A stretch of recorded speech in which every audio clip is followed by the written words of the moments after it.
थप्पड़दार ताड़ी तो पिए ले लो। अब जा घर हमरो जाए के बा गाछ छेवे। ठीक बा।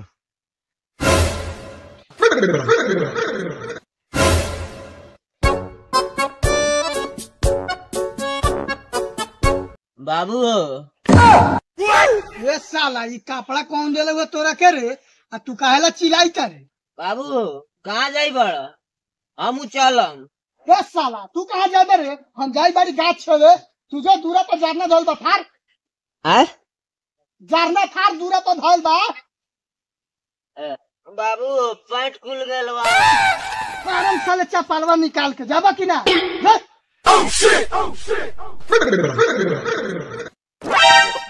साफ साला बहुते बा।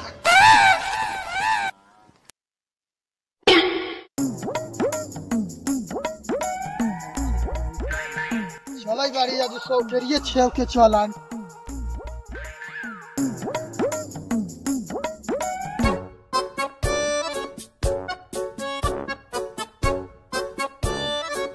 बाबू कहाँ दोनी चल गए? बाबू टार छेवे नु गेले या। हमू आवै तारी बाबू।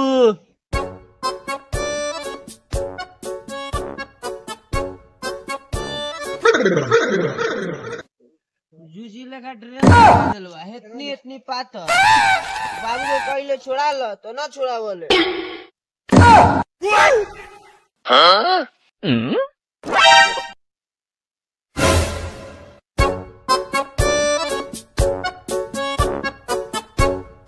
कहिले बाबू को खेत छोड़ा ल।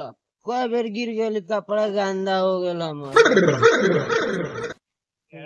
बाबू कहाँ गेल कहाँ न?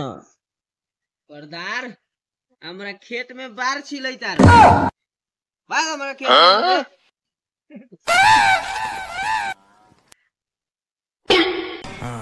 ये बड़ी अच्छी बात कही आप। कल जा हमरा खेत में से।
ओ चाचा एक लोटा ताड़ी पियावा ना।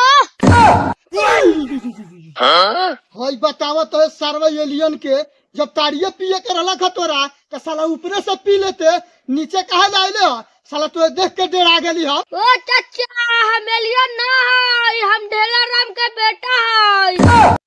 रुक साला नीचे ही हम आवई तारी।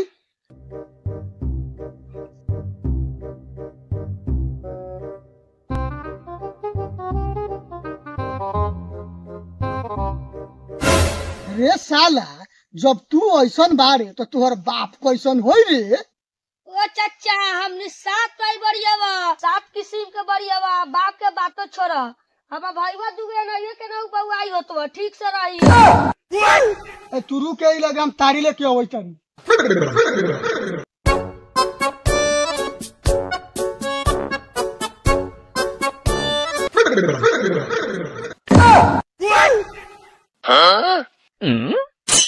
बाबू बाबू बाबू बाबू जल्दी आओ। इधर वो भूत आ गेलो बाबू। ओ बाबू बाबू वो गिर जाम आवा जल्दी। कभी बोलो रे साला हम गाछी पर चढ़ रही है कि कम रहलक ह कि तू चढ़ गेले? उतर नीचे। न बाबू भूत हवा एकरा कटाओ। ए साला तोरा कौन लुका के नहीं रहेगा? बस साला बैठो ने उतर।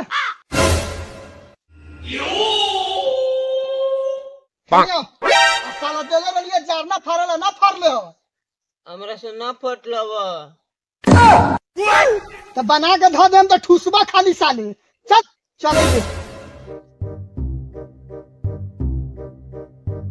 ए सारा उ टरिया नानू पियाला तो लवनिया फोड़ दे तारी। अच्छा साले पकड़ा जाबे तो मार ला उठा के गाड़ फाड़ दे। चल बबू मारो